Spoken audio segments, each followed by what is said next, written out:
I believe that the LSU Tigers are one of the best teams in the country. I have them beating pretty much anybody in the country. I think both of these teams are going to be playing late into the season. I think both of these teams are going to have very successful seasons. And this is truly a fantastic matchup. And that's why ultimately I am looking forward to this game more than any others in week one. That even includes Ohio State and Texas.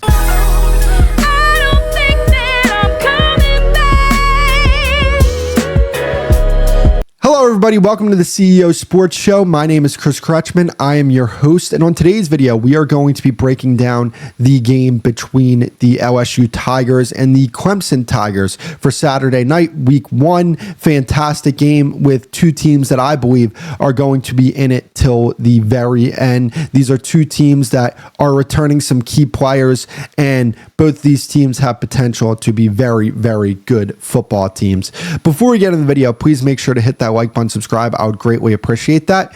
And without further ado, let's get into the video. So I want to start this video by going over both teams, what they did over the offseason, and what they're returning. So we're going to start with LSU. They have 7 returning starters. They're number 38 in the country in returning production. Now, I do think that that number is a bit skewed because, yes, while they may be from a player count, number 38 in returning production, the players that they're returning are impact players. When you talk about Garrett Nussmeier, obviously he plays the most important position in the sport, and he plays it at a very, very high level. I believe that he's the best quarterback in the country, and he has potential to be a top 5 pick in the upcoming NFL draft. They're number 41 in the country in offensive returning production. They're number 51 in the country in defensive returning production. When you look at the guys that they're bringing back on offense, we talked about Garrett Nussmeier, one of the best quarterbacks in the country. They're bringing back Caden Durham, the running back, the wide receiver, Aaron Anderson. Now, DJ Chester played center for them last year, but it looks like he's going to play guard for them this upcoming year. They're returning him. Whit Weeks on defense, the linebacker, very, very good player. Harold Perkins is another guy they're returning.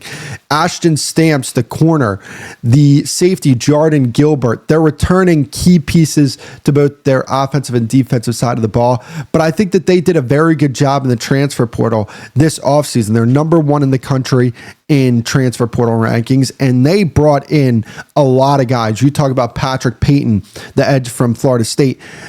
Nick Anderson, the wide receiver from Oklahoma. They brought in 2 interior offensive linemen with Josh Thompson from Northwestern and Braylon Moore from Virginia Tech. Barry and Brown, the wide receiver from Kentucky. Bernard Gooden, the defensive tackle from South Carolina. The edge, Jack Tyburn from Florida. Mansour Delane, the cornerback from Virginia Tech. AJ Hawsey, the safety from Houston. Tamarcus Cooley, the safety from NC State. They brought in so many guys, especially on the defensive side of the ball, which has been a struggle for LSU over the past few years here. I think that they brought in a lot of high-end pieces to complement what they already have on this team. When you talk about Whit Weeks, who's one of the best linebackers in the country, Harold Perkins, who has the potential to be maybe the best defensive player in the country. That's how special of a player Harold Perkins is.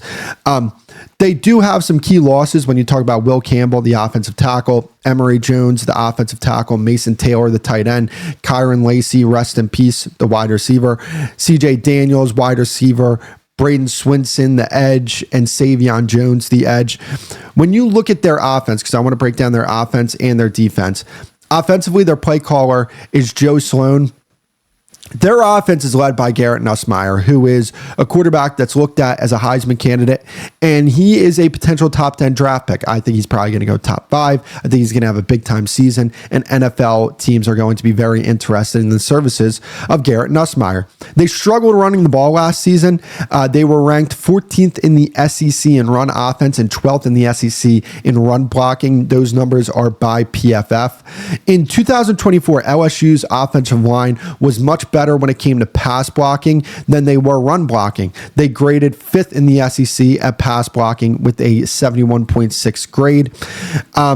They're starting 4 new offensive linemen after losing 4 offensive linemen to the NFL draft. Every spot on this offensive line is going to have a new player playing that position. Obviously, they are returning DJ Chester, but it looks like he's going to be moving to left guard.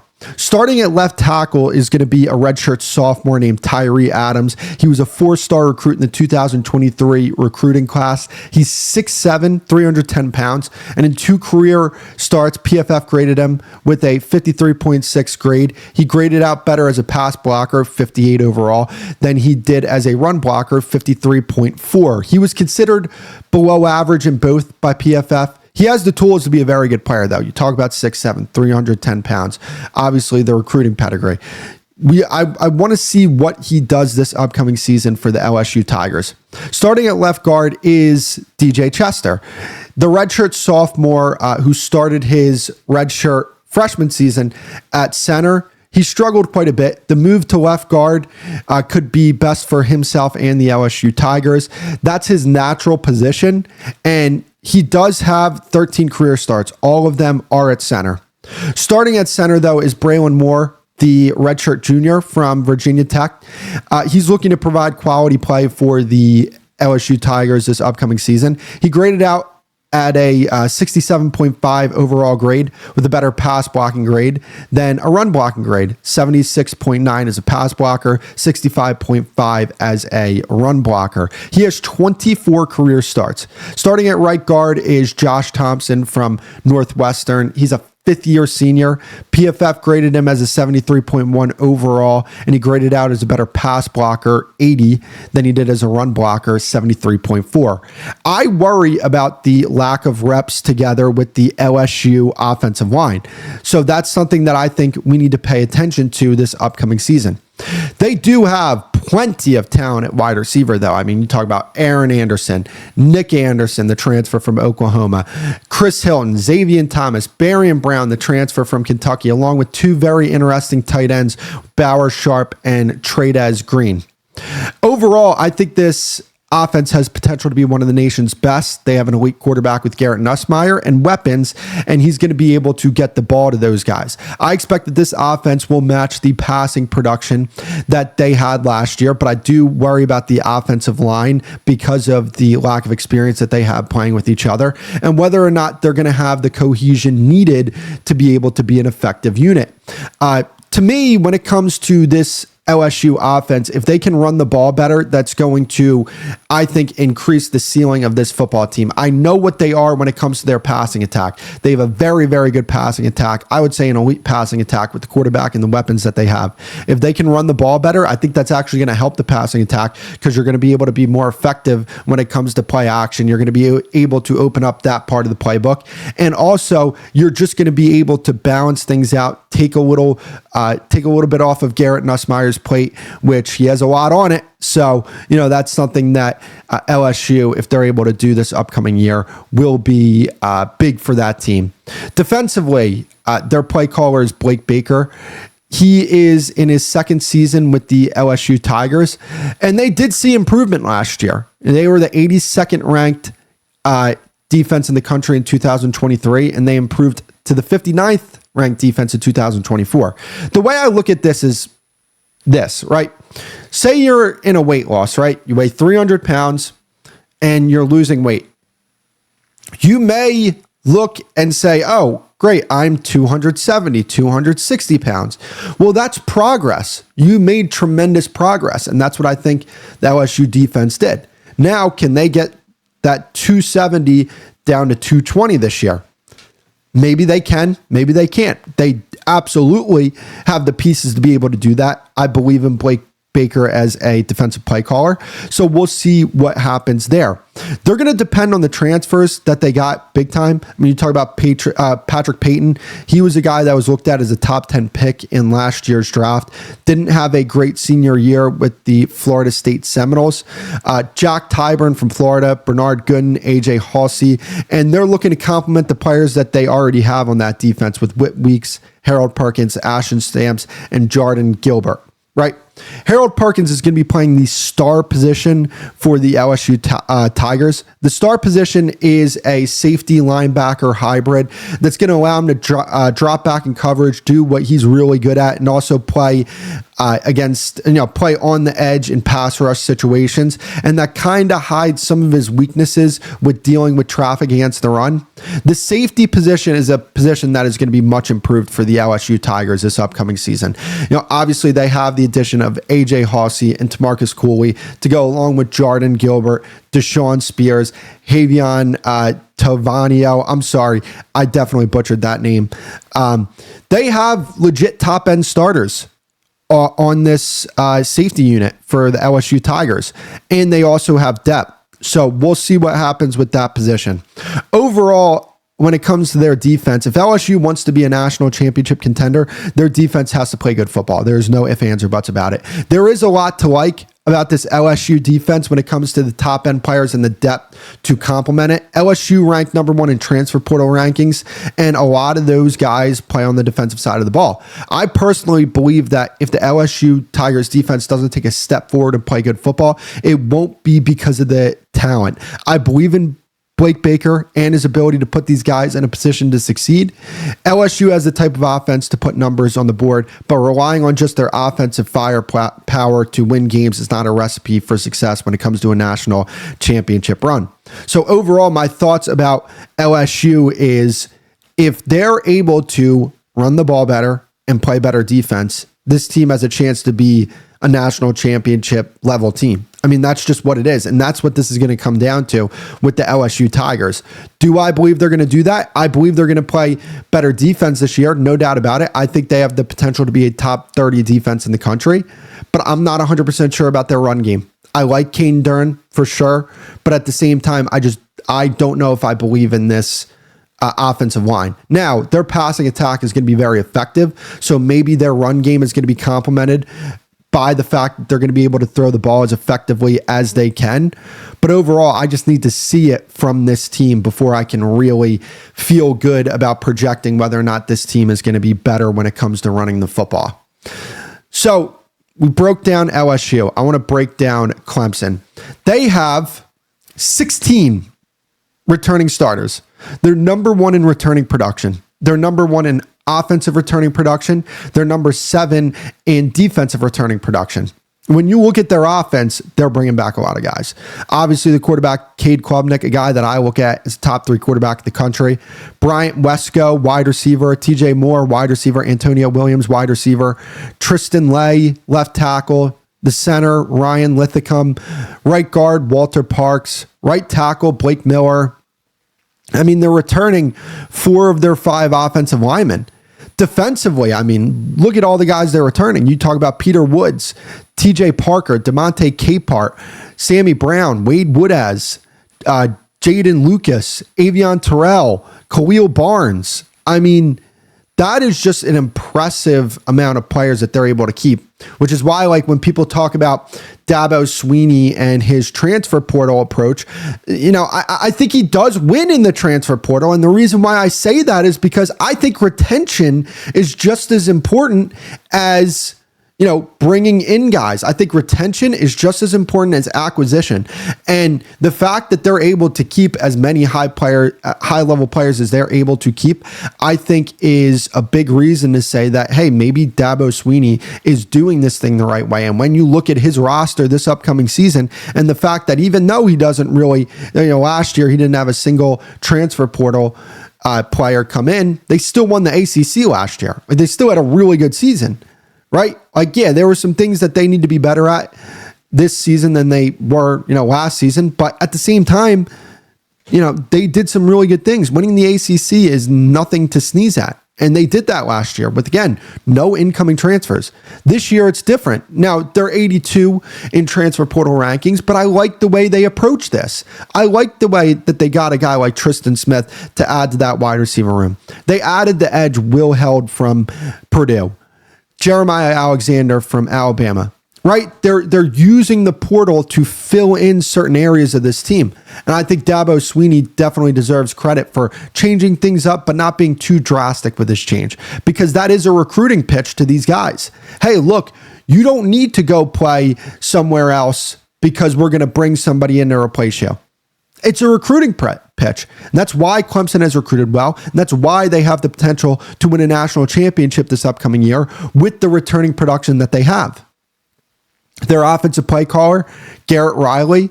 Their offense returns one of the best quarterbacks in the country in Cade Klubnik.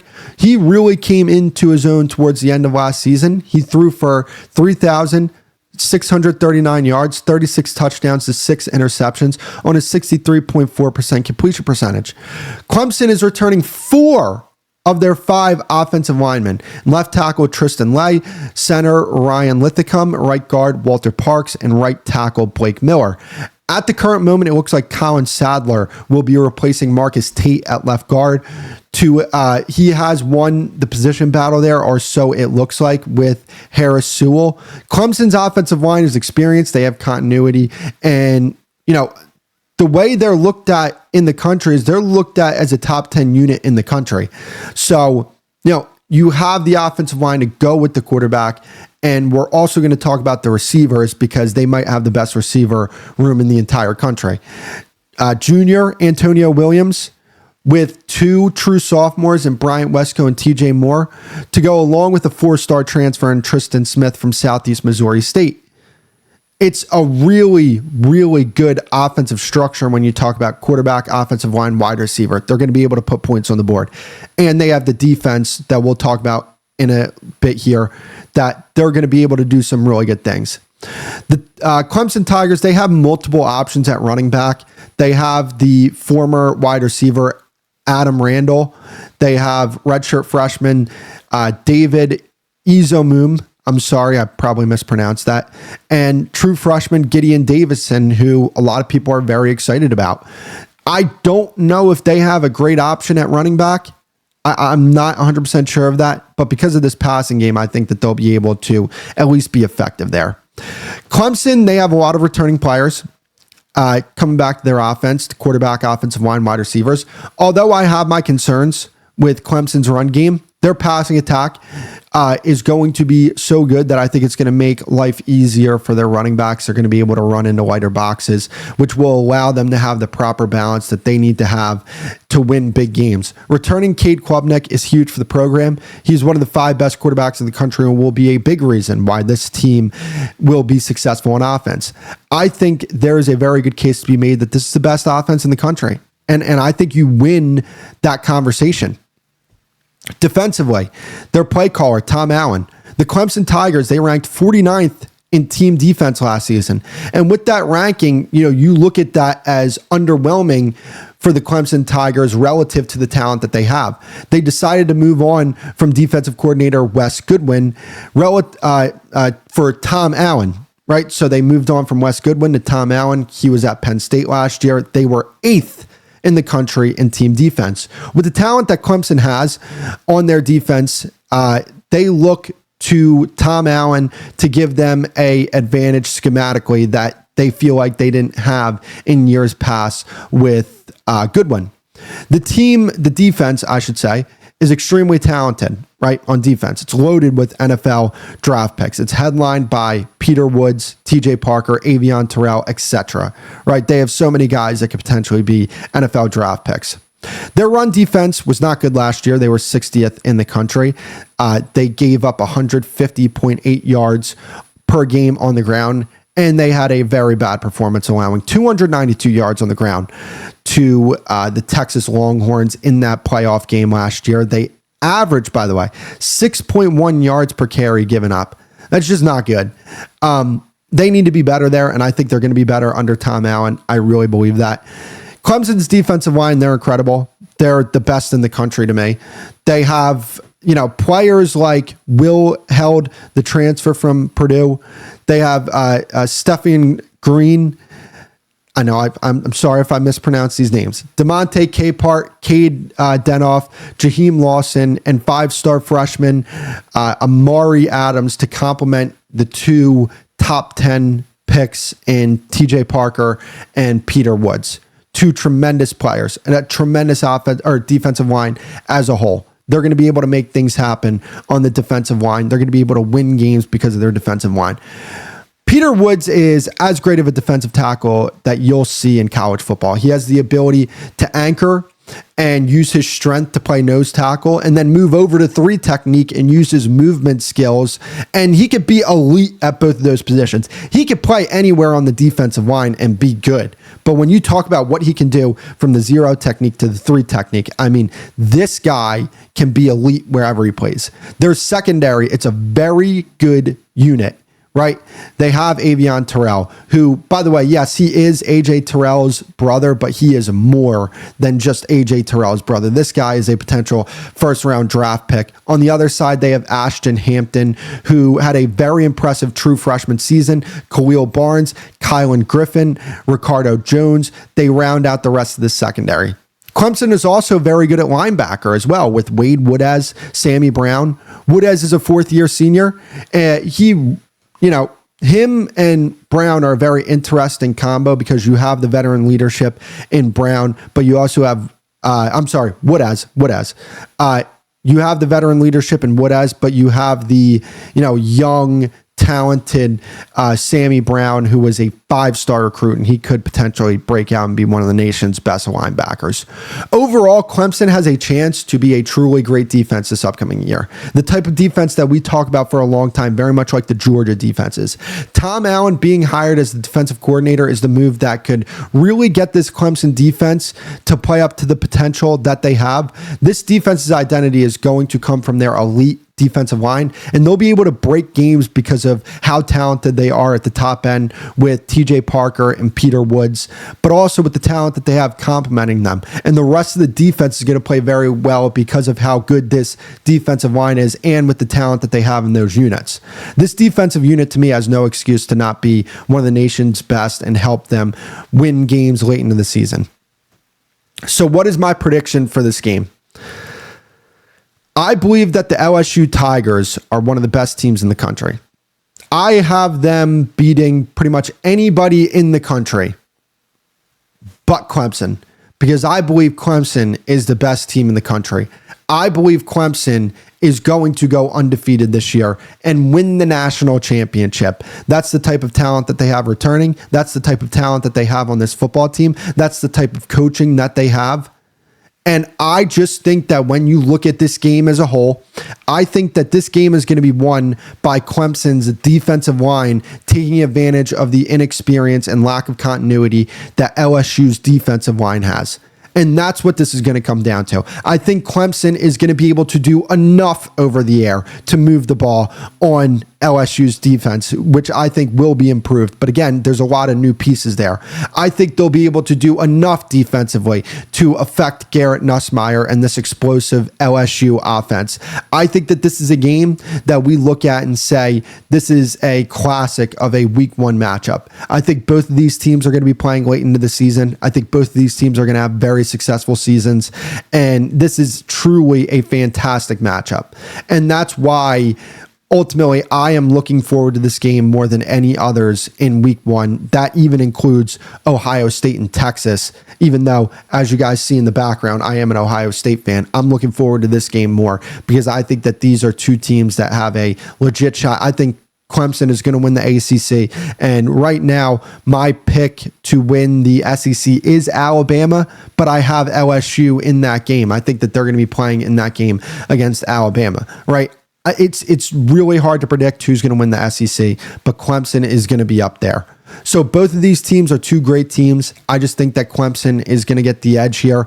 And, ultimately, if Clemson wins this game, you're going to hear everything. Brian Kelly, he's got to go. And all this overreaction week 1 because they lost to the best team in the entire country. But for LSU's sake, as long as they keep it close, I think that will be enough for me to say, hey, give it a chance here, right? Brian Kelly, this is a high pressure year for him. It is make or break, essentially, from what a lot of people like to say, right? But I don't think that it's make or break week 1. I mean, it's obviously a more important game for LSU because of the SEC schedule that they have, right? When you talk about out of conference games, I always say if an SEC opponent is in there, it's a more important game for them because they have a tougher schedule outside of that, right? And that's the case here. This is a more important game for LSU. So, if they win this game, if they pull this out against Clemson, I'm going to look at Clemson and say, okay, maybe they're not as good as I thought, but they could still absolutely win a national championship, right? I just think that LSU might be the more desperate team going into this game. But I don't like to look at football like that personally. But I do think that Clemson's going to win this game. And I don't think it's some massive indictment on Brian Kelly. I just think that they're playing the best team in the country. So that's going to be it for the preview. I appreciate you guys for tuning in. Please make sure to hit that like button, subscribe. We're just getting started here on Kretschman Media. Please make sure to go check out the other shows on the network. They are fantastic shows, the Stadium Pulse and the Mic Drop. And I will see you guys in the next preview.